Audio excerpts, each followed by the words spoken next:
Signed, sealed, and delivered, ladies and gentlemen. Malick Diouf is ours. Welcome back to each one his own TV. Couldn't get my words out through the excitement. To my right is Jay. Then the bottom there's Mitch. Boys, we signed a player. Faults. What you saying? Hallelujah. That's all I can say. I can't. It's hard to get excited. I am excited for the guy. Like, I'm pleased we've got him. He looks a solid player from what I've seen. It's a position we need to strengthen in, but pretty much every position is. 1 down, 9 to go, lads. That's all I can say. Yeah, Mitch, what you saying, mate? How are you anyway? I'm good, thanks, mate. Hope you're well. You and Jay, you're looking fine, looking good. I'm feeling, very optimistic. I think this is a great coup. I think he's a brilliant prospect. I really rate this boy. I think he's got all the attributes to be a good Premier League player. Got a great attitude from his interview. He seems humble. And with the 2 clubs he's joined abroad since he's moved from West Africa, he's hit the ground running both times. So the fact he's also going to get a good pre-season in as well, I think this boy could hit the ground running. Yeah. Obviously, the news come out today that Malick Diouf is confirmed, done, and he's in the building. For me, I think it's an excellent signing for West Ham. I still think we need more, and we need to go around it a bit more. But I think it's an excellent signing. Anyone who wants to come on tonight, by all means, come on. The link's in the chat. Let's bring this man in. Late to the party as ever. B-Tech J, he just put in his fucking thing. What a wanker. Clive, what you saying about Malick Diouf, mate? As the BTEC representative of Jay, it is a great signing, and I have never forgotten that comment that was in one of your videos that I am the BTEC version of Jay, even though I was here first. But who's counting? I think it's a good signing. Look, he's young. He's going to make mistakes in games, and I think we have to be wary of that. He's obviously coming from a league that isn't considered to be a top 5 league. So he's definitely going to need to adapt. So it'll be interesting to see how he starts. Oh, really? Really need to adapt. I think he could hit the ground running. I truthfully believe. Mitch has been gassing this guy up for ages. He's been absolutely gassing this guy up for so long. Yeah. I think it's tough because we've got a tough first 6 fixtures. So that's why I think it's going to take a little bit of time for him to... Don't matter for him. Oh, I don't know. It always takes a bit of time. I mean, he could hit the ground running, but he's no Souček, is he? So, Listen, at the end of the day, Souček can't even hit the ground running because he can't run. Still our second highest top scorer last season, so it's fine. Yeah, but listen, at the end of the day, right, we need a left wing back. Yeah, 100%. And I think Emerson's going, and I will get on to him in a minute. Like, where does this leave Emerson for you boys? But I think it's a good signing. I'm not going to get too carried away. I think we need a lot more than just him. I need to start seeing more coming in on this one, and I think we always knew it was going to get done. Yeah, but this is West Ham. Nothing's fucking guaranteed in life, is it? Let's be real. But where does this leave the left back position now for Scholes and Emerson, mate? They stay. Jay, take it away. Oh yeah. I didn't know if you were talking to me or the BTEC version, but I mean, look, it's pretty clear that Emerson's gone. He looked like he wanted out the second half of last season. He couldn't keep 18-year-old Ollie Scholes out the team half the time. And when Ollie Scholes was out the team, Wan-Bissaka was playing left wing back ahead of him, so it's clear he wasn't in Potter's plans. For me, I'll be sad to see him go, but his time looked like it was up. I think if you can get anywhere near 10 million for Emerson, move him on, and you give Scholes a route to fight for his place in the first team, you take the pressure off him. He won't go in as first choice left wing back, which is good for him. And he'll have a lad who's barely older than him, who is more developed and probably a more all-round player for him to fight with and try and learn from. So, mate, I think it's a good position for us to be in. There was a question or a comment about what happens when he goes to AFCON. Valid comment. You would hope that by the stage AFCON is on, you would hope that Scholes will start to pick up and start to get better.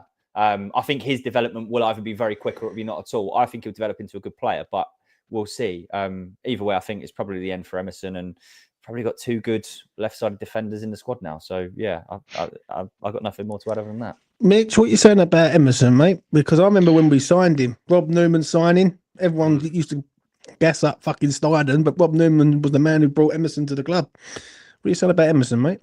I'll be sad. He's the man that probably got us that trophy, really, Yeah. in your Conference League, man of match performance. So, yeah, don't see so many people being sad about it, but I am, because I think he's been a very good player since he's been here for us. Very solid, very consistent,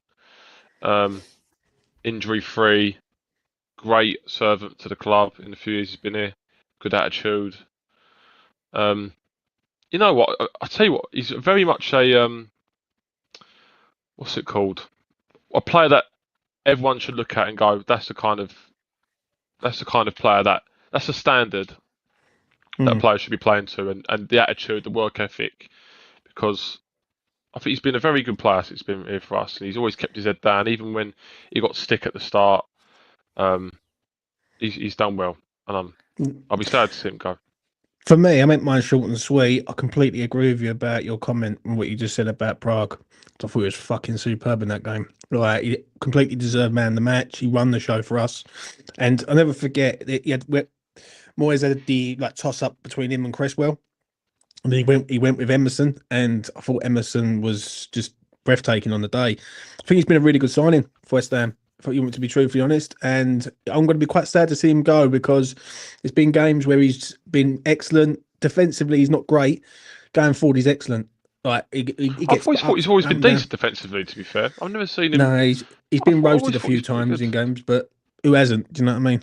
So but it is what it is. Like at the end of the day, we paid what 12-13 million pound for this geezer from Chelsea, and when he come in, people, and I never forget Mitch. I'm going to roll back the years now. Never forget when Mitch used to say, "You've got to start him over Cresswell because he will fly." And we started to see that. That was a dark period when I had a bit of a hatred for Cresswell. Yes, you did, mate. It really fucking wound me up at the time, because I remember now that you're saying it, that these fuckers in the fan base just trying to gaslight me into believing Cresswell was a better player, and I wasn't having it. I wasn't having it. True. Clive, what you saying about Emerson, mate? B-Tech J, let's get it right. I actually think we keep Emerson for another season, if I'm honest with you. I think there's other. But you'd like to, or do you think he will stay? I think both. I think I would like to, and I think we will.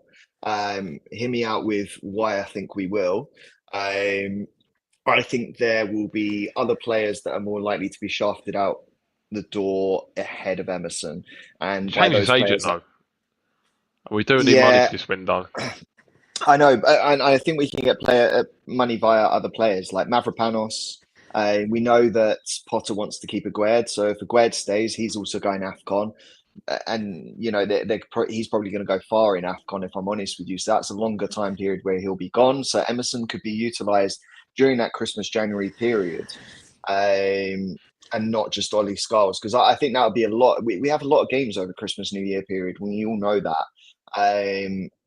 So I actually think there'll be a good case to try and convince Emerson to stay. I think if we get rid of someone like Mavropanos, I think if we get rid of Cornet, there's a bit of money there from just those two players. And if rumours are true, that we're trying to change up that midfield and say Edson Alvarez is going, then, I think that frees up a fair bit of money. I think there's bigger wood to get rid of. Excuse the shit pun there. Deadwood. Yeah. Well, bigger deadwood to get rid of than say Emerson, for instance, because I think Emerson can also play that left centre back position if we're having 5 in the back, and that's why I think in December, January you could play both Scholes and Emerson. I also think having Emerson gives someone that Scholes can still get some tutelage out of, and even with our new signing. I think it's the perfect time to sell Emerson, if you want me to be honest. I agree. Because you've also got Wan-Bissaka that can cover left back. Yeah, you've got Wan-Bissaka that covers will be going AFCON because he's just changed allegiance. So that's what I mean. That's 3 players that in defensive positions that will be gone. But he plays for a terrible team that'll probably be knocked out straight away. So hopefully, the only thing I will say true, with, but in that with time what we'll still Clive's have saying, 3 or 4 games. yeah, like I understand what Clive's saying about keeping him, but can we afford to keep him? That's the $1 million question on this. But that's why I'm saying there's bigger dead wood to get rid of. I mean, let's be honest, Cornet. If we could get 10 million for him, would you not take that? I'd pay Cornet, I someone 10 agree. million if I can take him. Don't get me wrong. I think there is more players there that can go, like for the same amount of money that we're going to get for Emerson. I completely agree. The only thing is, does Emerson really fancy being second string to a youngster? Like I think, like you got to look at theoretically, there could also be the conversation of, look, we'll keep you until January, and we'll do what we did with Craig Dawson and say in January you can go once the players come back from AFCON. It's a shout. It's a shout for January, Jay. What do you reckon? It's not a bad shout. I think the thing is, I think we struck on the important point, which is like, just can we afford to do that? Is the question, because like you raise good points there. Yeah.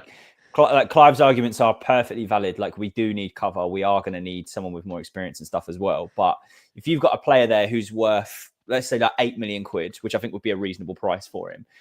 Corner that we've raised supposedly had a decent half season with Genoa, but they're not interested in putting the money up for him. They want another loan. You've got Mavropanos. There's some watery interest from some journalists that no one's heard about. But is anyone going to stump up any money and want to pay his wages? Probably not.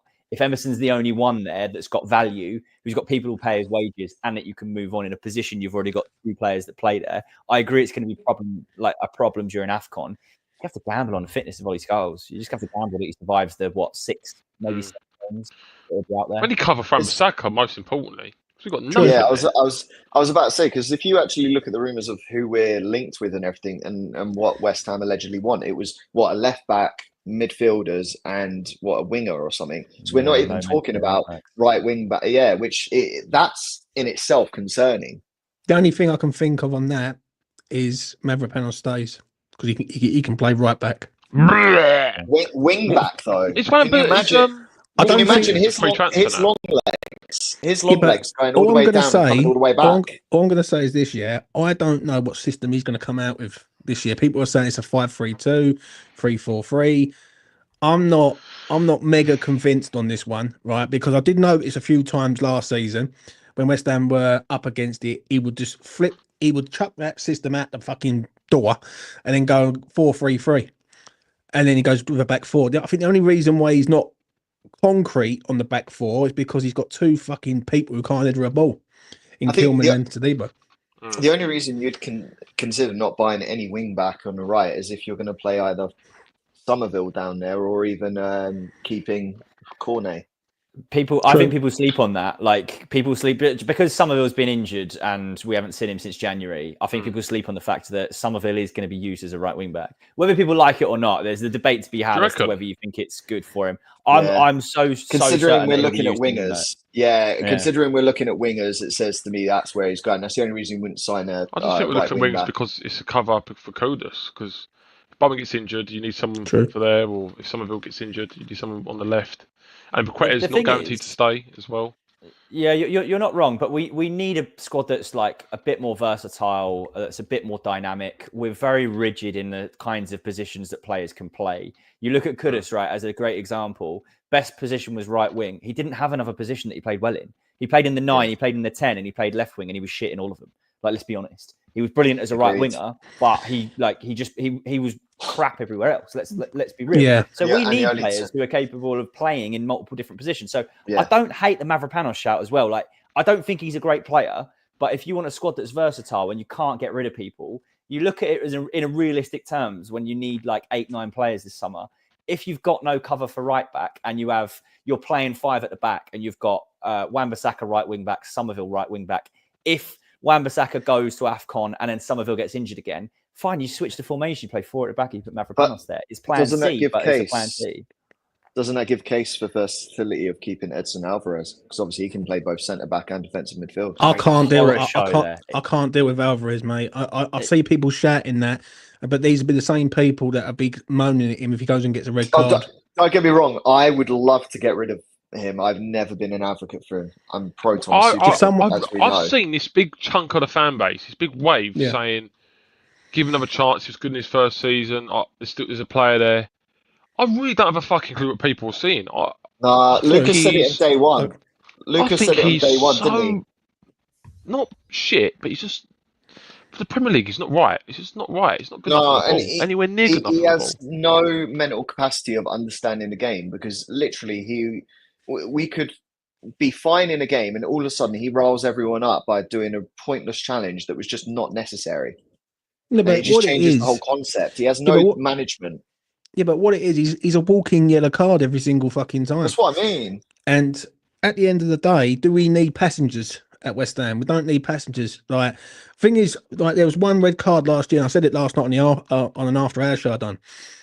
That Nottingham Forest red card fucking irritated me like beyond belief when he goes sliding in from about half a mile Yeah. back, and he takes the geezer out, and he's on a yellow card, and he just looks up and goes, "That's it. Well, fair enough. Like, I'm out," sort of thing. Do you know what I'm saying?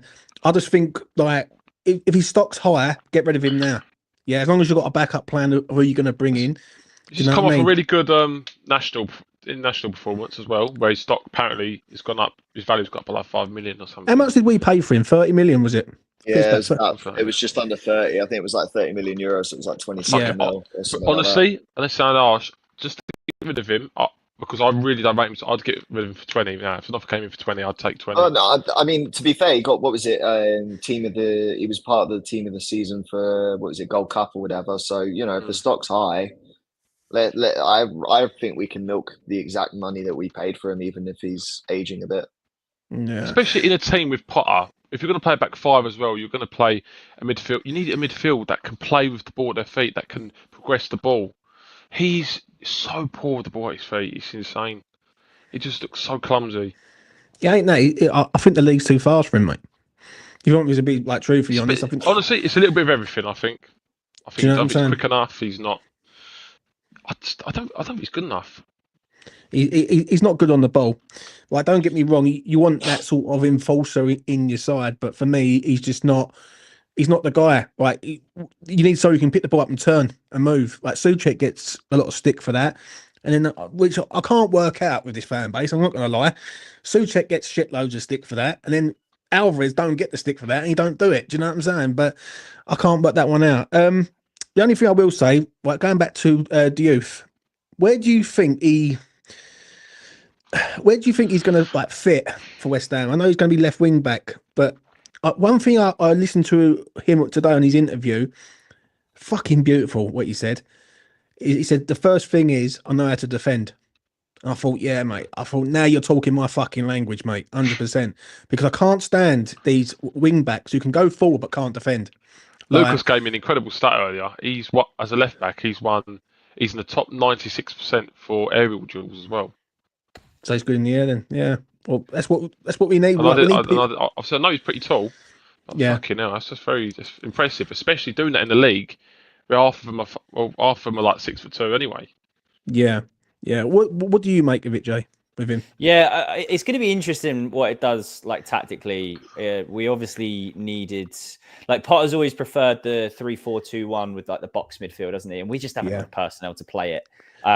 You need a left wing back who is going to go beyond and invert a bit and offer either a run out wide to put a cross in, which is where he's strongest, or invert a run and try and go between the fullback and the centre back and offer like.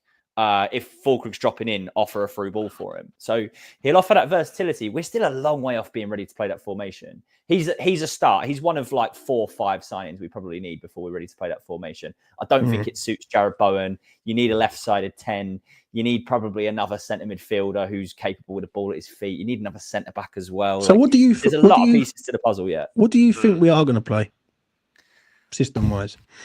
It's hard to tell, isn't it? Like, it depends how the squad shapes up. There's so many holes in it at the moment. Yeah. That's Potter's favourite formation, but he's still got to make another like 4 good signings who can come into the first team and make an impact. And we're miles away from that, aren't we? Like, so I've already got no idea, mate. Not a clue. What about you, Mitch? What system do you reckon he's going to play next year? I really don't have a fucking clue. I actually agree. I actually agree with you. Like, I think I know more after the Manchester United pre-season friendly and then going into the Everton one where I see what he's trying to do. But I don't know. Like, Clive, what do you reckon he's going to do? I think, system. like everyone else has said, I think it's going to be difficult to say because preseason won't even tell us. Because at this rate, our preseason starts in 4 days, if I'm not mistaken. Yeah. When we've got Grasshopper, and then 2 days later we're out in the US and we've made one signing. So I think this preseason will give the opportunity to see what youth players, if anything, are going to stick around.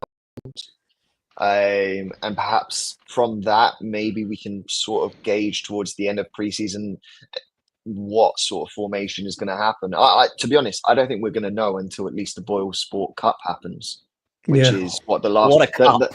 I know, right? What's a The cup? last Another one for preseason. Solis. that is the BTEC of all BTEC cups. Yeah. Of course you'd be championing that, Clive. Of course you would. Come on, it's important. We've got to start with a trophy. We've got to start the season stronger than Arsenal, and that, that's always key. So yeah, I think honestly we're not going to know until around then, which is what the last preseason game before the Premier League starts. And I think we've been a bit slow with trying to get players in. There's all this talk of which player we might be interested in, this, that, and the other. Yeah. But officially, we've only had the one bid, and that was official, and that's the player we've now signed. So it's a bit of a tough one. I do feel for Potter in a weird way because he's probably wanting to bring in these players, and instead we've got rid of about 6 and brought in 1. Yeah, that's one thing I will say. And the thing is, with Potter, we can't judge him until he gets all his players in. Do you know what I'm saying? And I understand with Jay and Lucas and the amount of backwards and forwards we had last year, and Mitch was the fucking referee last year in some of them battles. But I thought I sort of can understand what you were saying. But then on the flip side of that, this is his moment now. And he's brought in a left back for 22 million euros, I think it is. It's a lot of dough to go. Yeah, do you know what I mean? It's a lot of dough for a left wing back to come in when we need a lot of other issues. Now I'm going to move on to talk about Tyler Morton, Liverpool central midfielder who's been linked. I see it in the chat there. I see it about an hour ago. What do you make of that? Because for me, that tells me Potts is out the door. That's all I'm going to say. How do you make that? Because the way I look at it is you've got a player that is pretty much fucking similar to Potts, really, if I'm being truthfully honest. But is it because he wants to ship out Guido Rodriguez and Alvarez that he wants his player in? Well, there's two ways of looking at it, and I'll go around the panel. Yeah. On the one side, he could be bringing him in with Potts and another midfielder. Is Tyler Morton ready to come in and be a first choice West Ham starter? I'm not on that one. I think he's a good player, and I said I'd have him at the club, but that to me feels like he's coming here to start, basically. Do you know what I'm saying? What do you make of it, Jay? I'll start off, Jay. It's a difficult one, isn't it? I said the other day, I think that he will potentially get rid of Alvarez and not replace him in like the holding midfield role, just because his like 3-4-2-1 or whatever is reliant on 2 players who can play with the ball at their feet. And as you guys correctly said, like he's atrocious with the ball at his feet. Like he's not that guy. So you might look for a Potts style player to play deep. I'm not saying that he'll start, but you might look at like a Souček and another more creative midfielder that start in centre midfield. You might see this Tyler Morton lad. He'd probably slot into that quite well. I probably haven't watched him enough to be able to cast judgment on how similar he is to Potts. All I know is we've got so many players in centre midfield. Like we have to offload some of them because you look at, we go as deep as Mitch mentioned. You got like fucking, I've forgotten all their names now. Guido Rodriguez, Andy Irvin, still at the club, who both of them didn't play at all for like the last. Well, Guido Rodriguez got a couple of games. He's a fucking. This is mess. it. So yeah, there's a lot of players in centre midfield who've got to go. So how many? I don't know. How many players? And just give us a number, all you boys. How many players do we need currently right now in midfield for use? Right, don't take no one out. How many do we need? Before we give an answer, can I just point out that all of us had forgotten about one winger, which is Luis Guillemey. Yeah, we will get onto him. 2 wingers. Maxwell Cornet. Maxwell Cornet. Cornet's out the door. He's out the door. Come on. Maxwell he's done with. He's back. Yeah. Right. How many midfielders do we need? Just give us a number. right now? Can I say two numbers on the basis of whether Paqueta gets absolutely done for or not? Go. All right, without Paqueta going or being absolutely fucked by the FA, two. Right. If Paqueta gets absolutely screwed by the FA and or he just wants to leave, three. So basically, then, if you take out Andy Irving, Guido Rodriguez, Edson Alvarez, you're telling me we need 5 midfielders? Oh no, That's no! In my head, I'm like, that's who we're going to get rid of, and we need to bring in at least 2 or 3. Because I look at that, I can see Potts coming in. Orford, I just don't see it. I think he's fucked himself on this one. Really, I don't know why that kid does not go out on loan, like or West Ham don't get him out on loan. If he's not going to play, get him out on loan. Do you know what I mean? And I don't get that one. Loans won't happen until August, and to be honest, I'm happy for some of these kids to be playing the preseason. I understand that. Even Eamon said there, Souček out. No, but it was right. Okay, I know I'm a big advocate. Yeah. Here we go. BTEC J is out here. Triggered. Go on. But no, seriously, like second highest top goal scorer. We need right. Theoretically, if we bring in the players you're on about, and you're saying, oh, certain players are going to be out, right? In my head, I'm thinking Alvarez is gone, Rodriguez is gone. But how would you feel if Souček left? No, I don't. Look, I think Souček's got one more season in him. I don't think he's going to be a constant. I don't think he's going to be a constant starter because Potter has already shown that in the latter end of the season. Whether that's right or wrong, it isn't for me to say or judge. Because some games maybe he is better not being on there. But when we're playing against teams that we need that aerial threat, Souček should be playing. It's as simple as that. Because Souček aerially, from an attack point of view, is great. And I think if people disagree with that, then you just need to look at his goals. But ultimately, how I see it is next season, what's going to end up planning out is if Alvarez is gone and if Rodriguez is gone, then you're going to have a defensive midfield starting line, most likely of Souček and JWP. I think JWP's got one season left in him and he's out of the door because we can't get rid of everyone this season. It's going to have to be progressive. I think Souček's got one more year in his locker. And if you look at when their contracts are up, I think Souček's 27, so you can still get good money for him at the end of next season because you have 12 months left. And then I think 2028 for JWP, so you can still get a little bit of money. You have 2 years left on his contract. So I think both players have got 1 year left. We could be seeing a squad of ours where we have none of the midfield that we've got right now. I think everyone could be gone. And I think it's difficult because, everyone's like, oh, we need a complete wipeout of the midfield. Yeah, that's all well and good. But if you do that and destroy the chemistry of the midfield, completely destroy it, I mean, there's no fucking chemistry in a minute. Well, I mean, at least they've played a little bit of time together is what I mean. Like, if you just completely destroy it I would destroy it, though. It's the worst, one of the worst midfields in the league. But then we're just going to end up being leaky. That's the problem. That's what I mean. Fucking leaky anyway. I'm not being funny. Last season, yes, we were. But, I mean, we were more leaky under Sloppy Loppy. But I just think... Well, but there's a lot of issues on this. I'm just going to cut in here. Yeah, there's a lot of issues in the way West Ham were playing last year, especially in midfield. First off, the midfield was fucking ultra slow. Yeah, and we've got people that are like fucking statues. The second thing is we need good passers in midfield. Now, with Souček, he's a box crasher. That's what he is. He's a sort of person that you bring on sort of last 20 minutes to try and get you a goal. This is why I think this is the point I'm sort of making. We're not going to get rid of everyone in one sitting, right?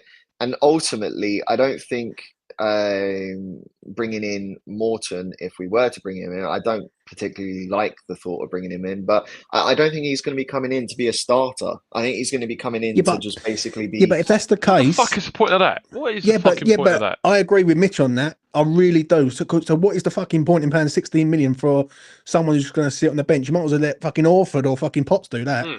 Especially when we've got the fucking money to spend this summer. True. In my opinion, it would be a really fucking poor signing.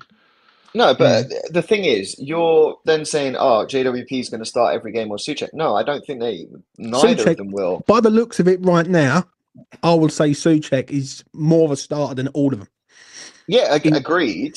I think if you was to say out of all of them, which one's more likely to be the guaranteed starter, it will be Suchek. But would I rather save the legs of some of these players in some of this aspect? Because ultimately, like you've already pointed out, right, we've got a slower midfield. I think the whole purpose is you're saying, what's the purpose of bringing these people in? When we're having substitutions in the second half, there is no one that was coming in last season that had that power, that drive, that sort of pace when you need it in the final third of a game. We had nothing like that coming on, and potentially, if you have someone like Morton or someone that's young, whether it's like you know, Yeah, but these are not. He ain't got These- pace. He hasn't got that skill and drive Yeah, in him. No, I agree. I'm with Mitch on this one. Right? When I look at these players that we're being linked with, they're not fucking people who are just going to roam straight through people's midfields. Do you know what I'm saying? These are lads that are good on the ball, good passers of the ball, young, up and coming and fresh. Yeah, young. But some of these players that like JWP are what 30, 31 years old. They're Right. not going to be able to do 90 minutes twice a week, especially during the silly season. Like that's the whole purpose. We need to start. Like you're saying, what's the point in bringing in some of these players? Because we have zero depth.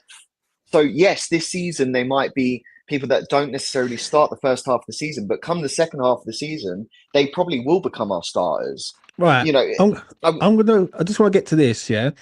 Right. I asked you the question. I'm going to ask Jay his thoughts on what's been said, and also how many midfielders that he thinks we need.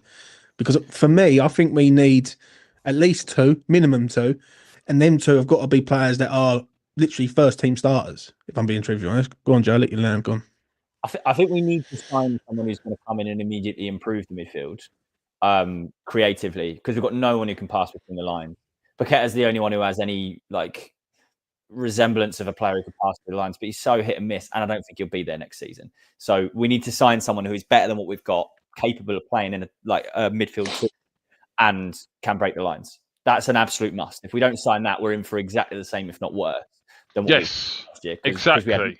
We had no creativity in that midfield whatsoever, and it was grim and it was painful. And that's a big part of the reason why we ended up watching West Ham just get the ball, have like 55, 60% possession sometimes, but just have no idea what to do with it, because we've got nobody who can naturally do that. So we have to sign that, which is why I'm more relaxed about who we sign to go alongside them, because I think once you create more of a threat going forward, granted, we'll still probably leak goals, because I don't think we've got the money to then go and shell out a ton on a top quality six, which is what we need realistically. So I'd be more relaxed if we sold Edson Alvarez. Anyone who wants to take Guido because you won't get a fee for him, then take him. I think Andy Irving should go because I don't think he's up to the standard, and I saw Celtic are interested in him. I think we're just waiting for him to make a permanent bid as opposed to just loan him. I think you keep Souček. I think you keep James Ward-Prowse. There's one thing that we've not talked about. Like, you have to have leaders in that team, and we've got none. We've got absolutely none. You look at like Jared Bowen's your captain, who is more of an introverted player, who will lead by how he performs on the pitch, not by how he acts off the pitch. I believe, anyway. I was just going to say, yeah, Fulkrug actually. You see that video of him the other day behind the scenes and stuff. He looks like a leader. He looks like the players look up to him. He looks like he's bought into it this season. So he's a leader. But outside of that, who have you got? And you've heard good news about him. You've got Souček. The inside news come out about he's been performing really well. Looks sharp. Yeah. This is the thing. So, like, this is why you need a core of leadership. Like, you need a leadership group. It can't just be Bowen. It can't be Fulkrug. You need a couple of other players, and that's your Ward-Prowse and Souček. So they've got a place in the squad for me for at least another year. I'm not saying they should start, but you got to be pragmatic with the amount of, like, we need 9 players, lads, and they all need to be better than what we've got. And just it's fucking lot. I know, and it ain't going to happen, lads. It just doesn't happen. I don't think you need 9. I think you could do with 1 or 2 less, maybe. But if you can invest the money well, I think we can get away with it. I think we can get away with a loan striker. We could loan a striker, I think. Right. And if we could loan, this is very hypothetical and very out there and like the best you can kind of imagine. If we could loan 2 players, say Andre Santos in midfield, someone that's got legs, someone that would fit the Potter mould, a striker, because I think loaning strikers the best option, because we've signed so many fucking strikers on a permanent deal. We might as well just loan them out, see how they do from now on. Right. And You wouldn't go any of the free agents. Jonathan David's still available. I got Jonathan David. No, if he's he was gone. still He's available. gone Napoli, isn't he? No, Yeah, he's no, gone. No, he's gone Juventus. Juventus. He's gone Yeah. Juventus. Oh, I was on about more okay. like Callum Wilson or something. Fucking hell. Definitely fucking not. Definitely fucking not. Because I want someone hungry that could possibly. Because Fulkrug, I like him, but he ain't got fucking rest of his career to do with us. I want someone that could learn off Fulkrug. Calvert-Lewin's I over don't- 28, lads. No. I don't know Jamie where Vardy. it fits next year with this two up front. Right, because basically what it is, when I see people doing their fucking sort of lineups and they keep saying it's like a 3-5-2. Now, if Jared Bowen goes up front with Fulkrug, that doesn't make no fucking sense, gents. I'm going to be straight. Like, he's better from the right, Fulkrug through the middle, and then you have like a left-sided attacker on the other side. Like, that's the one where it baffles me a little bit. I do agree with Mitch that you might be able to get away with it, but it's like, yet again, it's square pegs and fucking round holes all the time. Right? We definitely need a centre forward. We need two midfielders. We need a centre half. I definitely think we need a good goalkeeper, because if you're going with Areola and you're trying to play at the back, we're asking for trouble. Right? And there's going to be games next season where we're going to fuck up through him. And it's going to be like, we're going to be looking at it and going, well, what can we do? We've got a goalkeeper who can't play with the fucking ball out at the back. Do you know what I'm saying? And we definitely need a right back, a covering right back for Aaron. I think we can get away with Areola just for one more season, I believe. It's not ideal, and it will be painful, I think, at times. It will show. But I think the priority should what is to the other priority? positions. I know the priority is the midfield. So how many midfielders do we need then, Mitch? Do you say? If you get rid of them three, the obvious three, Alvarez, Irvin, and Guido Rodriguez, and then bring in, so you've got Potts, Ward-Prowse, Souček. You bring in two midfielders. I would bring one in on loan, like Andre Santos, and then maybe a more attacking one like Harvey Elliott or Fernandez. One of them that would Taz Fernandez, and that for me would be good enough, I think, for the season. Not exceptional. Right, I'm I going to still think stop we you. need a good six. I'm going to stop you Go on. right there. Excuse me. Hit me. So what is the two in midfield then? Because if he's going to play like a 3-4-3, yeah, or a 3-4-1-2, who are the two in midfield for you that start? Depends who we sign. So basically, there is not one of them right now who starts for you. So What do you mean? What next we've season- got? Of What the we current have right ones. now.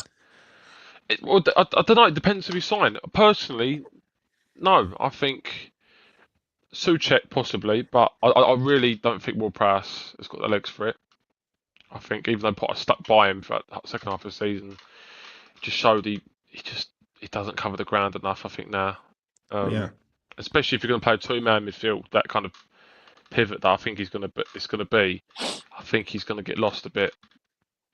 So Souček are maybe one of the other signings, or if we sign two good midfielders, I'd play them two straight up. True. Personally. Yeah. We also have the option to play Paqueta in there as well, if he does want to do that. Well, I heard something today, mate, about fucking Paqueta. I'll put it in the WhatsApp group about Spurs and Paqueta has come up. Like, someone mentioned it to me today, and I thought, fuck me, I can't do with them I fuckers don't again. think he would. If the Morgan Gibbs White thing doesn't happen, mate, I'm going to be straight. If they come in for him after he gets the all clear, because what it is, apparently, if he gets the all clear, Premier League clubs are looking at him. Do you know what I'm saying? So that's a bit of a, Well, the Gibbs White thing has now come. There's more that's come out to light, but I don't see how they can refuse Spurs to purchase him. I mean, they've hit the release clause. It's simple as that, and you can't prove tapping up that easily. But anyways, more threats. I think there was more to it. That. Look, I'm just speculating, but there was NDAs surrounding the release clause. Hang on. So it's I think they put some legal threats out there more. Than and I think they're more aggrieved that they've tried to get him to sign a new contract, get rid of the release clause for a year, nothing to it, and they're trying to suggest that Spurs have been there for a whole year, which is probably bullshit, to be honest. Last 6 months probably true, but again, proving it is very difficult.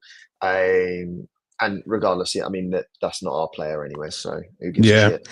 What do you? I'm going to mention him. We did just mention him, Nicholas Fulkrug. I watched that video the other day, and I was fucking really happy. Like really happy for once in my life that I was watching a player who seemed like he enjoyed being there.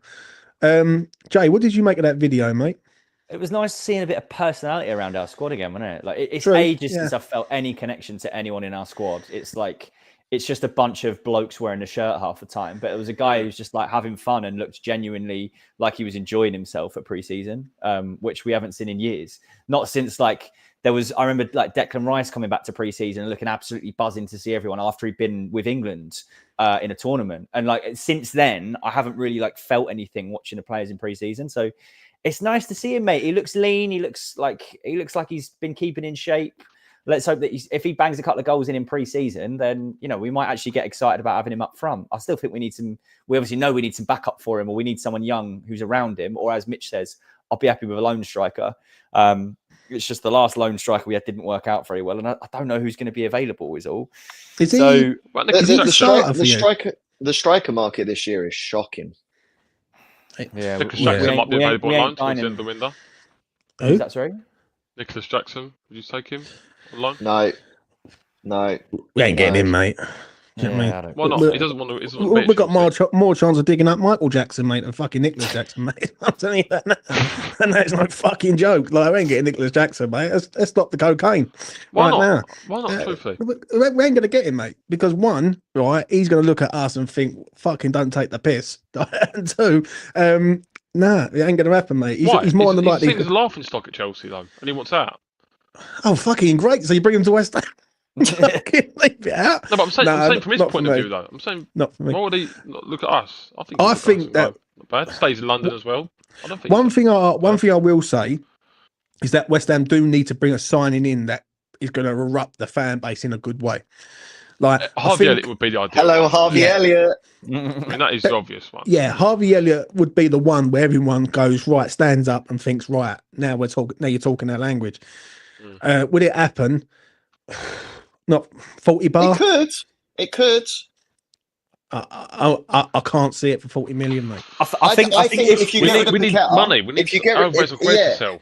But like, I think if you get rid of Paqueta, you have to have a statement signing, and I think like for like, I think Paqueta, you probably get minimum what we paid for him, and if we can get more than I said minimum, so don't think that's me saying that's maximum. I'm saying minimum will get near enough 50 mil. We are. I ain't getting 50 mil, Clive. That's fuck me. I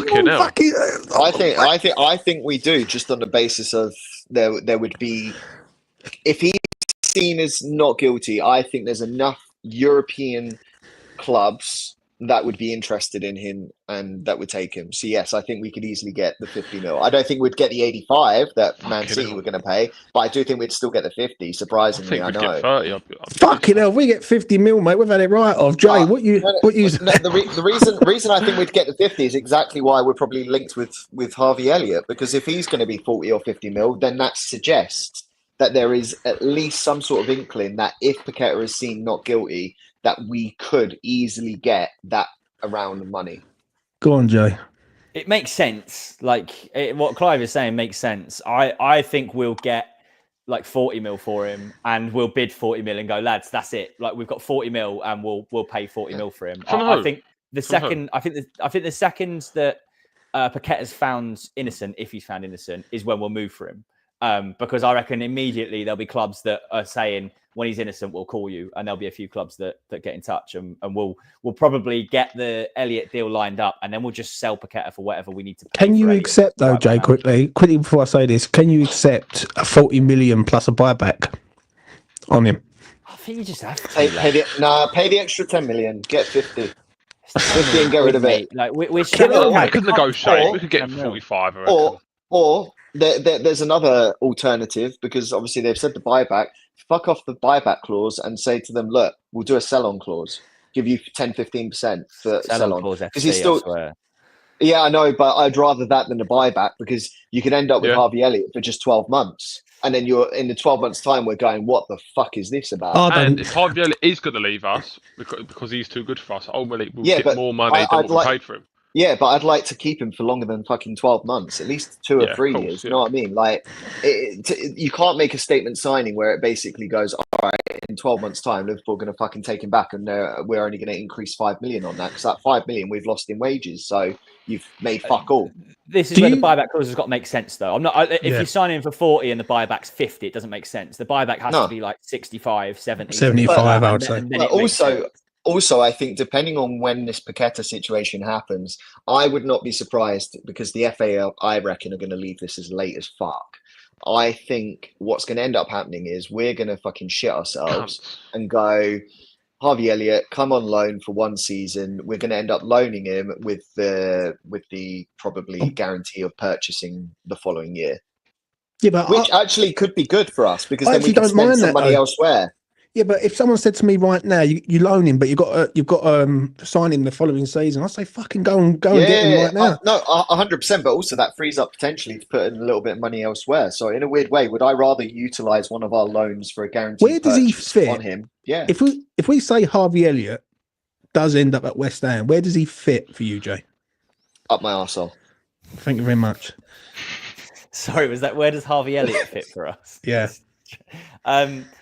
If we play the box midfield, I think he goes the left forward position in midfield, like the left side of 10. So I it'd still be think Elliott, Fulkrug. Elliott. It would be Elliott and Bowen behind Fulkrug for me. I think that's where you'd Right. you'd end up with a lot of creativity and a lot of ability to take chances as well. You'd still need someone better than what we've got behind him as well. And then I think for me, you stick with Souček, just because I would sell Alvarez and Paqueta to fund Elliott and a good ball playing centre midfielder, which is what we've I lacked. knew I liked you, A-level J. Fair enough. But do you know what is? Do you know what's funny? The younger viewers won't get what that means as well. Yeah, Like, I know. I don't even know if they're still around now as well. So. Fuck know. those. They're like twins. Yeah, I mean, from different parents, but you know, it is what it is. Why do you think I've started growing out my facial hair? It's an mate. homage. Just need to get I a bit of know. a tan, mate, and you might Get a tan, yeah. I have a fucking farmer's tan going on. Look at this. Fucking Big hell, mate. respect. Honestly. Yeah, I know. Fucking hell, indeed. What are you saying about Somerville and Guilherme? Obviously, them two players, big Oh, seasons for the pair of them.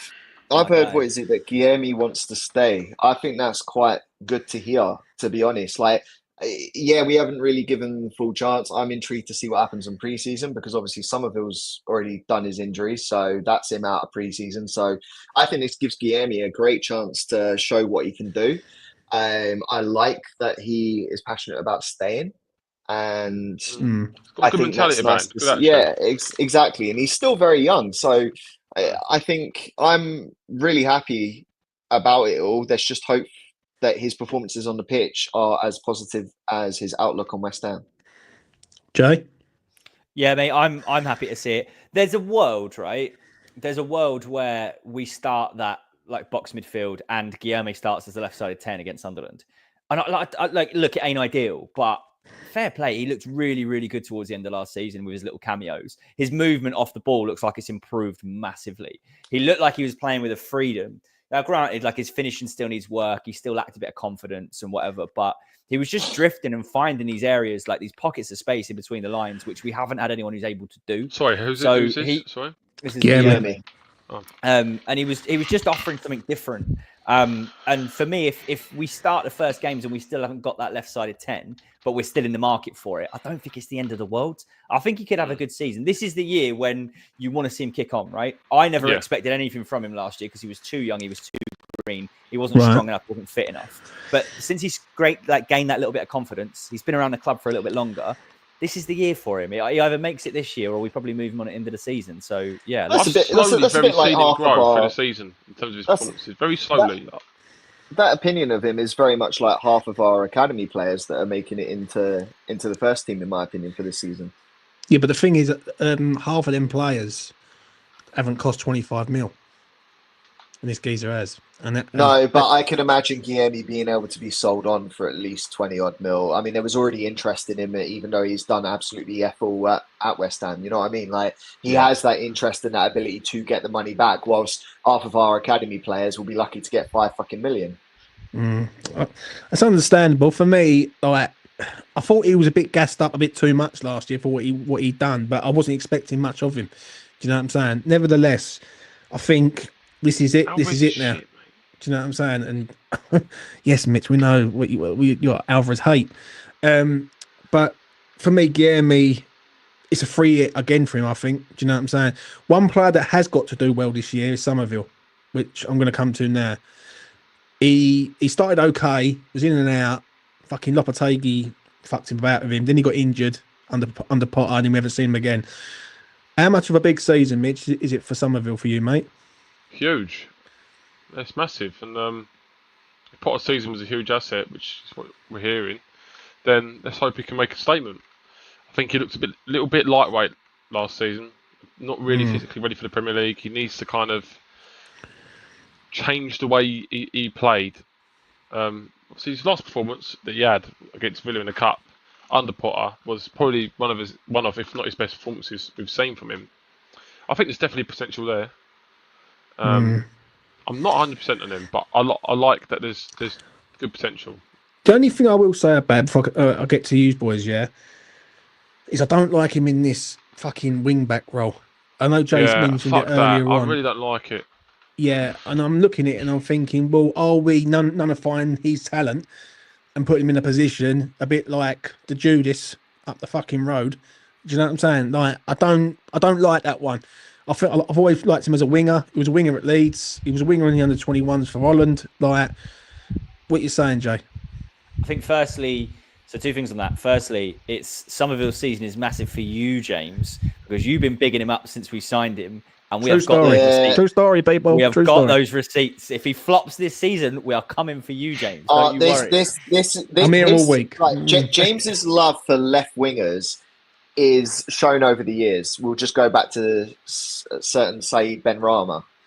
Scored a penalty in the final. Don't you fucking forget it, son. See what I mean? See what I fucking mean? Don't you fucking forget it, son. You know what I mean? Bury that penalty. It was the most average fucking left winger ever. I don't think Somerville is any better than Benny, you know?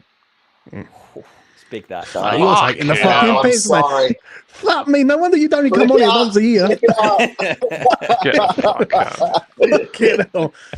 Fuck me. Do you know what I mean? Somerville will be fine, man. Obviously. You say this. Watch Guilherme take his place in the starting of the season and Somerville having to beg for it over Christmas or something. Your hatred for some of them is true. Jay, what are you saying about Somerville in regards to position? The position thing is an interesting one. I don't hate it, lads. I really don't. The three, whatever it is, the five at the back thing, everyone criticised him for being too defensive when he played five at the back. And I hear that. I accept that. When we're playing against relegation sides, we shouldn't be playing five at the back. Unless it's three at the back with two wingers in defensive positions that then offer overloads in wide areas, which is exactly what Somerville did in the first 10 minutes away at Villa. I don't think that would work on the right. I think on the left that would work. But at the same time, like, he did it once on the right-hand side and he looked brilliant. He looked absolutely brilliant. And it helped Jared Bowen out. It helped Bowen because Bowen, who was then tucked in more centrally, had somebody dragging a fullback, and then he could go back to his more natural position and have loads of space. So I think tactically it works. I'm not saying it's perfect, and like it's purely opinion because we've seen 40 minutes of him do it, and then he pinged his hamstring. So I think it works, lads, and I'd be excited to see it, to be honest, especially Wan-Bissaka in a right centre back role as well. I think he'd do well there. Does that nullify him though, Jay? Somerville for you? No, I don't think so. He just operates in a deeper area, and he's got the legs as well. You see some of the recovery runs he's made when we've been a shambles at the back, and he's been the one who's gone all the way back. He's got the legs for it. It's not think about it. It's not too bad a shot.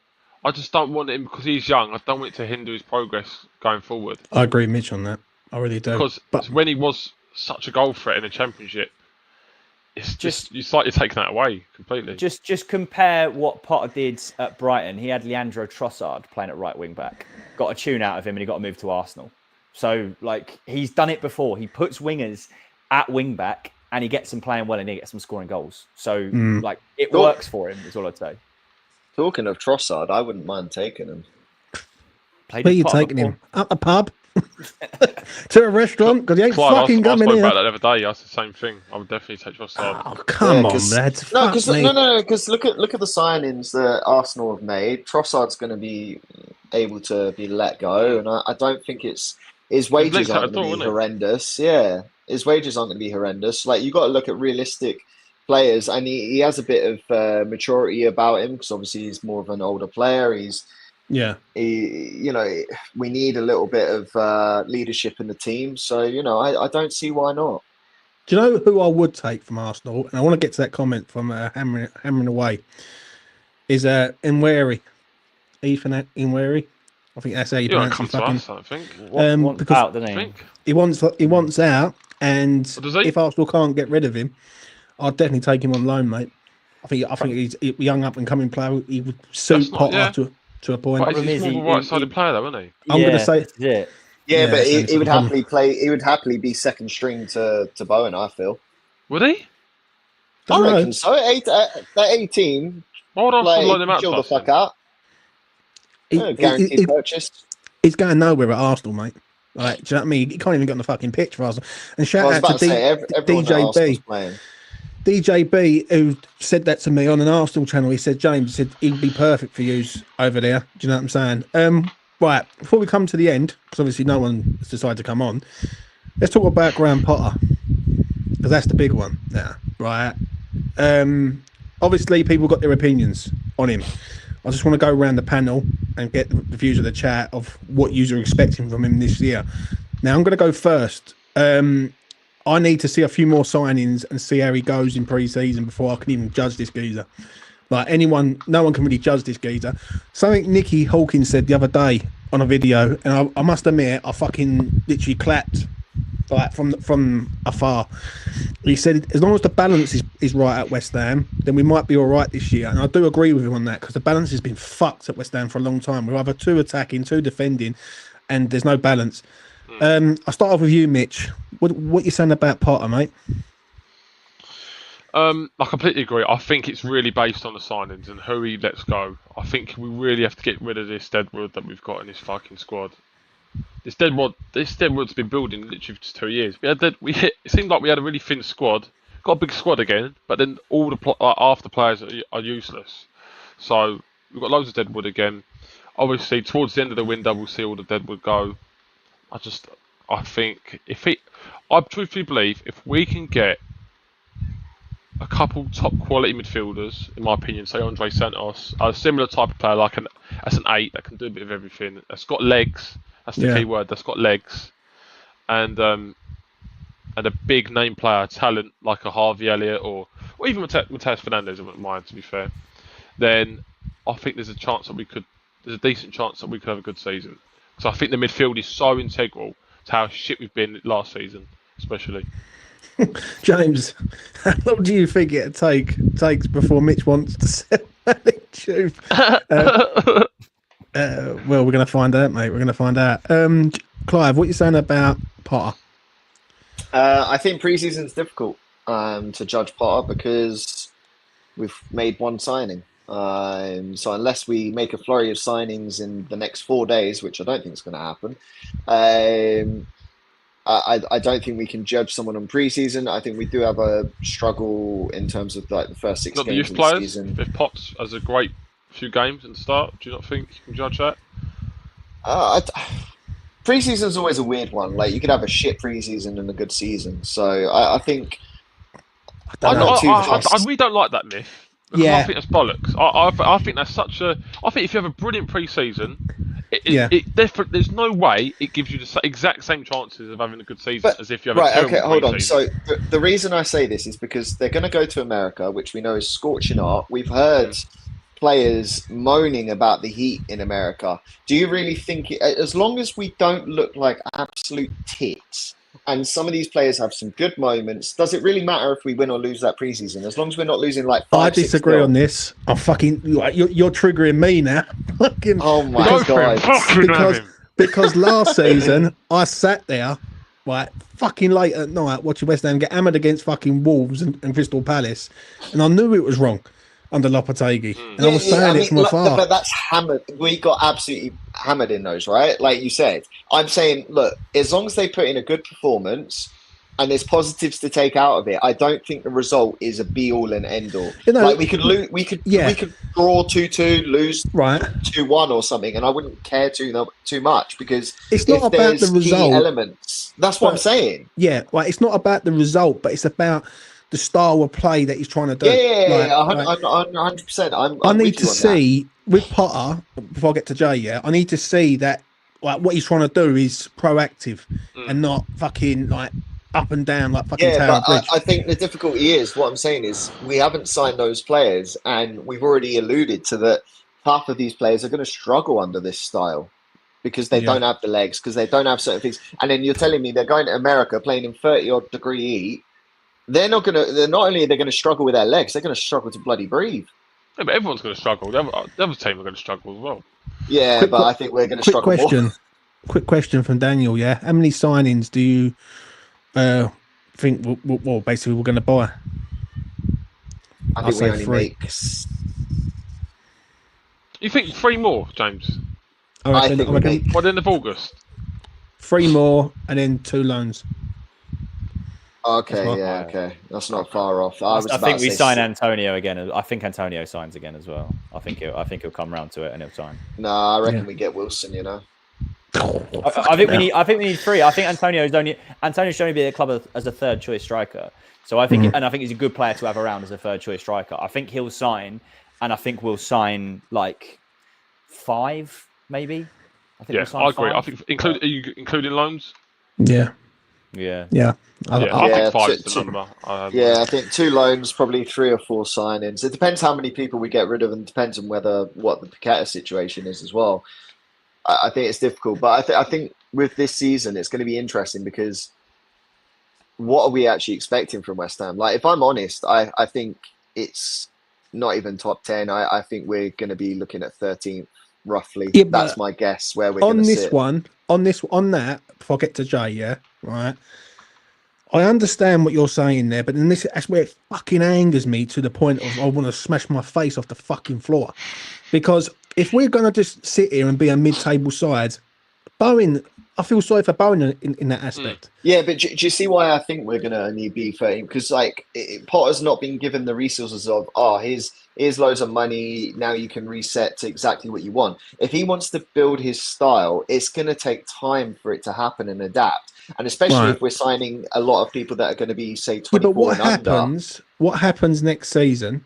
Yeah, because don't forget, the end of next season is the break clause in Potter's contract. So what is, from Sullivan's aspect, acceptable? Now, I think we all know, right, with that little fucker, that it's staying in the league. That's basically it. Stay in the league and he's happy. I disagree. I think he's played terrible. I don't agree with that.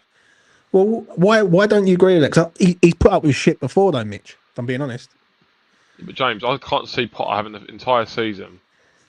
Right. And if I personally see him investing the money that Sullivan is going to give him now, I do think, as we said, I do think he'll make 5 signings. I do think if he have a terrible season again, I don't think he'll have it. I think he'll get rid of him.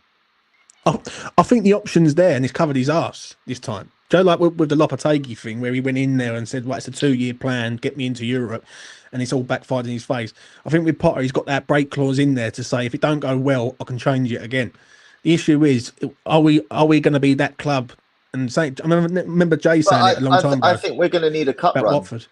That's what we're going to need, because I think season-wise, it's going to be Liverpool a bit first iffy. Round, Anfield, game over. Cars, isn't it? Seen it before. Yeah. I mean, yeah, this is true, but I do think we need a cup run. I think that's the only thing that's going to work, because I genuinely don't see us having a really successful league season, especially with some of the players going off for AFCON, and even taking that out of consideration. If we end up signing a lot of young players, they're going to make errors. That's the whole point.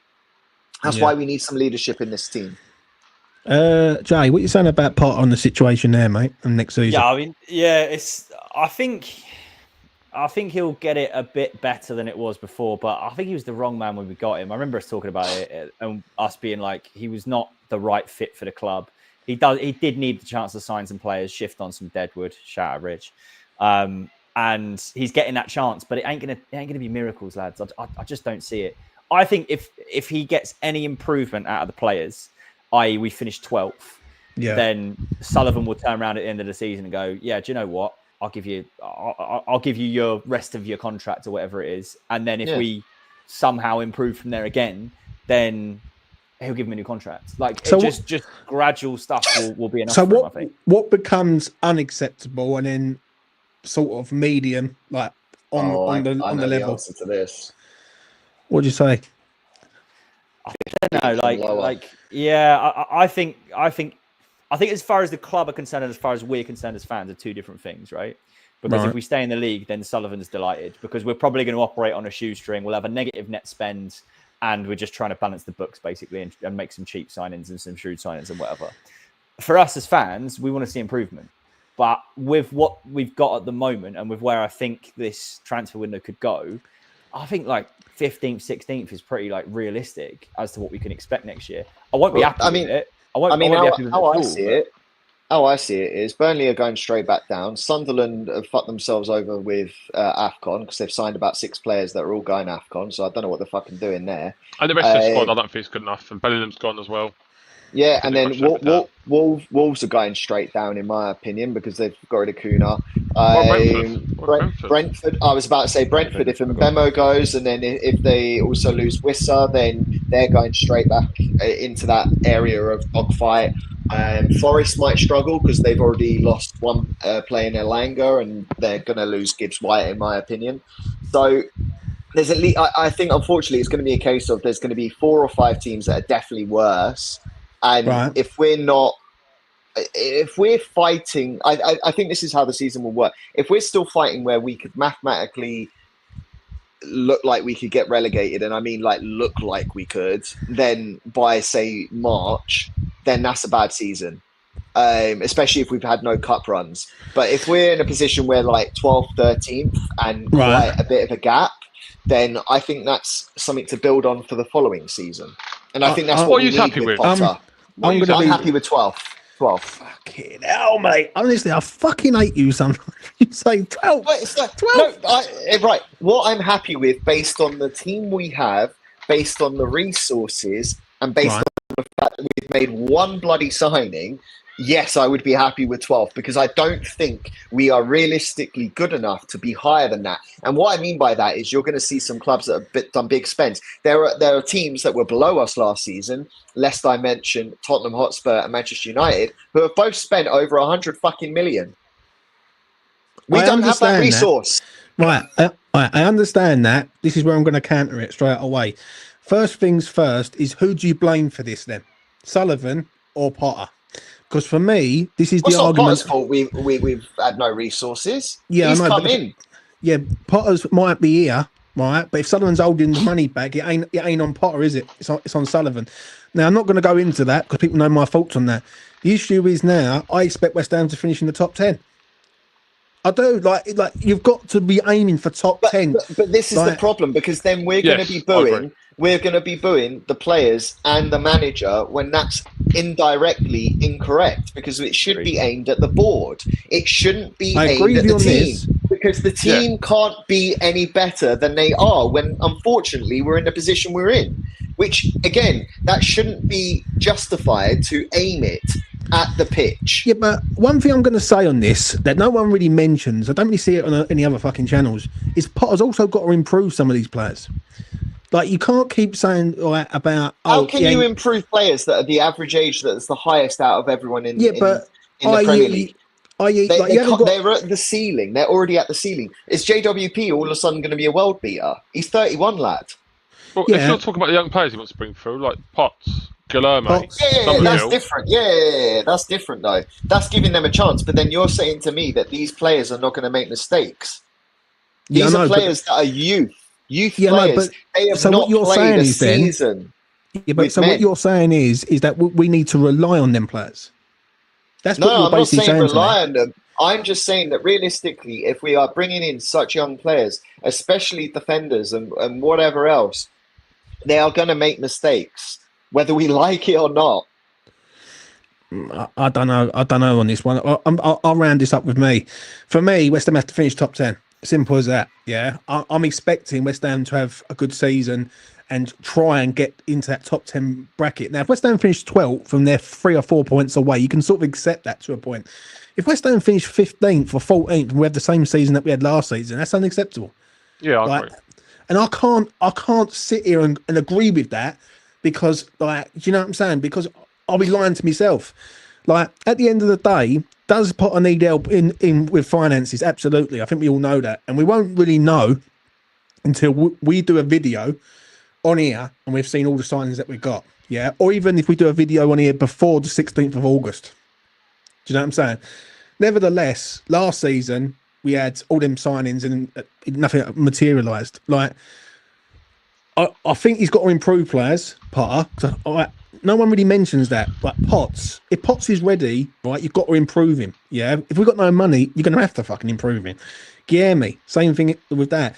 These players have got to improve on the job for me. And I get what you're going to say about mistakes. I understand that. But I think you can sort of let it go with midfielders and attackers. I think it's more defensive where the mistakes come in and technically cost you in games. But some of those players are defensive midfielders that are the academy players. Yeah, but with Potts, it's a tricky one for me because if he can't get in now, then he's never going to get in West Ham.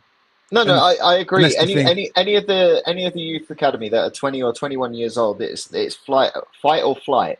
If you're 18, for instance, I think there's no harm in loaning one of those players or two of those players, depending on who it is. Yeah. But ultimately, I think even if you bring Potts in and, you know, he's doing these things, if he makes a mistake, that could lead to a goal. It's just, unfortunately, that's just how it's going to be. Because defensively, do you believe that Aguerd or Mavropanos can save us if there's a mistake from in front of them? Personally, or even Areola, because we've potentially got another season of him. Do you believe in those three? See, this is the thing. This is the thing that does me. With Aguerd, he doesn't want to be here. Yeah, but we can't shift him for the money that we want, or we want too much for him. That's a problem for me because basically we've got a player in there that no one really wants, and he's just there and he's just going through the motions. Yeah, Mavropanos, he does exactly what he says on the tin. He's your third or fourth choice centre half. Now, right? Do you know what I'm saying? And that's what he is. The issue I've got is that are we going to get the right players in this window just to make us progress? Because I can't go through last season like we did last season. Well, that's what I mean. So I say, realistically, looking at the team we have right now, you think we can finish top half? What I'm saying is, if you go out and you sign 5 other players, yeah, to strengthen, like the midfield, you should be looking to aim for top 10. That is exactly that. I agree. 100%, but I just don't think it's realistic for this upcoming season. The thing is, though, Clive, in my opinion, our midfield is our biggest problem. You can argue the defence. No, I agree. If you're going to play a back 5, then I think the midfield is the main issue there, because obviously you can cover. Would you say that? Because I think centre backs were a bit of a fuckery as well. Because our midfield was non-existent. There was no shield. As soon as you get the ball out, there's no one playing the ball forward. There's no drive. Aguerd aerially shocking. Mavropanos made multiple mistakes last season, and then Tobido can't even play 90 minutes for the life of it. So that's our 3 centre backs. Debo now should be fully fit. He should be fully fit. Should have been for the whole of last season too, but he weren't. Look, but he wants a centre back. That's what I mean. So I don't really think we've got to sign a centre back. Yes, based on those 3, yes. You don't think we'll sign a centre back? We need to, yeah. But do I think we will? Probably not. I think we will. I think the only way we sign a centre back, Mitch, is if Aguerd goes. Yeah, exactly. That's my and worry. That's the problem. And that's the problem that we've got currently right now. It's no fucker who's really in for Aguerd. And Mavropanos, if you get rid of him, then you've got an expensive asset there in Aguerd. Aguerd's the money. Remember that. Like, Aguerd's the money where if you get rid of him, you're going to get a lot more than you would. We've still got over a month and a half to get rid of Aguerd, remember. Yeah, but we want them to have a pre-season, and even then, you're saying a month and a half. We're 3 Premier League games in by then. Technically, if you want me to be honest, we're 4 weeks away. We're 4 weeks away. It's the 15th of July now. 15th of July. Yeah, exactly. But also, like James said, if we get rid of Aguerd, let's say we get 25 for him, which ain't going to happen, but let's just imagine for 5 minutes. 50 mil for Paqueta, roughly, and 25 for Alvarez. Look, 50 I mil think for Paqueta. No. I think Paqueta is absolutely. Where is it? I don't think he's that good, and realistically, I'd get rid of him to 10 million. But anyways, Emotional, damn it! look, You are fucked in the end, brother. those three players is roughly 100 mil to get us other players in. How I think much? if we can get 100 mil roughly. Here we go. Fuck off, mate. With your 100 mil bollocks, mate. We'll be lucky if we get 50. No, because I'm saying. Well, no, because I think Alvarez does go for roughly 25 if he does go. I think, look, Aguerd ain't going anywhere, and certainly not for 25, but I can dream for 5 minutes. But, you know, if we were to make 100 million out of all of those three, that does change the complexion of things. That is very hopeful, though, Clive. Maybe say at 80 for the three, yeah? Yeah. Maybe say 50 for the fucking absolute honesty of it. Do you know what I mean? Like, do you know what I mean? Like, I'll give you proper stats. Right, Aguerd, you're going to get about 15 to 20 mil for him. Yeah, because no one's paying 25. I think 20. I think 20. All right, let's say 20 for the purpose of the conversation. There's no way on this fucking planet we're getting rid of Lucas Paqueta for 50 bar. No How chance. do you not think we get 50 for him? Because really no one is smoking Moroccan Woodbine, bruv. Do you know what I mean? No, So, I think there's European clubs that would literally go for him and they would spend the 50 mil on him. Why would they take the risk? Why would they take that massive risk? On what planet? Hold on. This is Sullivan on the fucking phone going, No. listen, 50 mil for Paqueta? I'll fucking drive you there, mate. Realistically, when Manchester City said they would come in for 85 mil for him, did you all think that was hilarious? Because I fucking did. Listen, he has been poor for the last 18 years months. ago.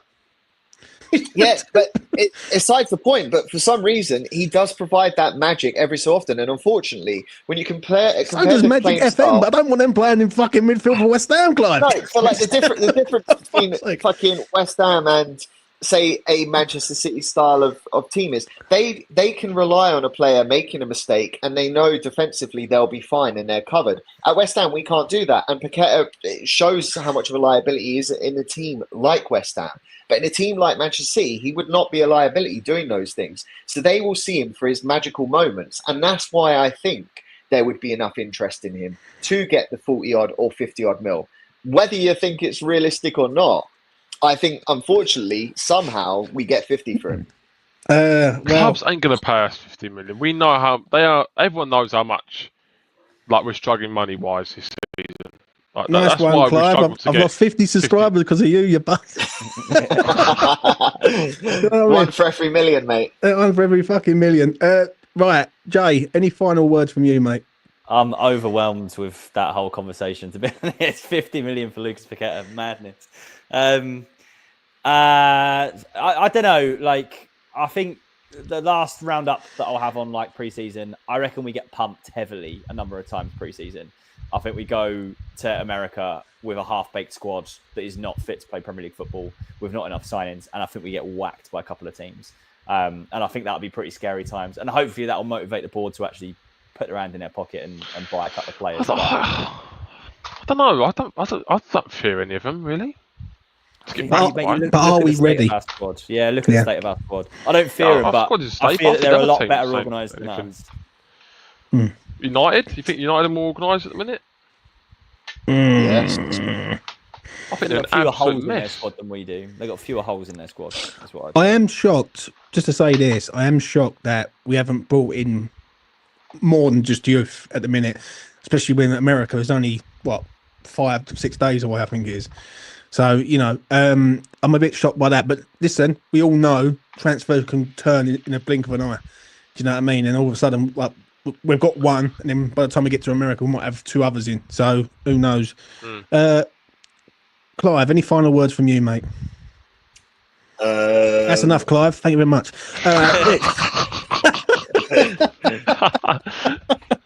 Go on, Clive. I'll let you have your fucking moment. You know what I mean? Go on, land. I'm not really looking forward to pre-season, if I'm honest with you. I mean, look, we could probably fucking win against Grasshopper 8-0, and it means fuck all. So that's my thought on it. Well, you never know. Right, I mean, get your money on 8-0. Mitch, what are you saying? I'm looking forward to it because I just want to see if there is anything So it's just, I want to see if Potter's got anything about him. I think that's the one thing I'm looking forward to. And I'm looking forward to seeing, well, Diouf may not get right into the team, but maybe the second pre-season game he might play. Yeah, it's gonna be fun. It's gonna be fun for me and all. Fucking covering it at like 2 o'clock in the morning, doing an afterthought after Manchester United have just beat us in fucking wherever it is, Florida or wherever. Does anyone know if the Grasshoppers game is going to be broadcasted, by the way, in the chat, or you boys? I think it's going to be YouTube YouTube, and probably. also the West Ham site, isn't it? It's going to be both. Well, let's put it this way. Last year, they fucking charged you $5 to watch the fucking thing. You know Fucking what I mean? every year that's what I they've was done gonna- that, haven't they, for a couple Yeah, of I games? was going to say, if it's the West Ham site, it'll be a $5 or something. But yeah, I think it's going to be that way. My Other- bitch house will pay that. Other sites are available. This honestly what I'm saying on that. Anyway, that's enough from us. Please do smash a like on the video. Subscribe to E20 Zone TV. Hit notification bell. Put your comments in the back, Clive. See if you want him back again. Do you know- Oh no, Clive May. Clive is back. Fucking hell. Please 50 refer mil. to me as BTEC Jay. Jay will be reading all the comments. He's a big fan of it. And just don't differentiate the two of us. Just call us Jay. It's fine. Quick Yeah. prediction for the Grasshoppers, James. Draw. I'll say 1-1. Jay, 2-2. Clive. 2-1 West Ham. Fucking, you just said 2-0. 8-0. You just, Oh, let there us you go. down, son. Let us down. You know what I mean? Anyway, that's enough from us. Bish bash boss. What a picture. What a picture, Diouf. We love you.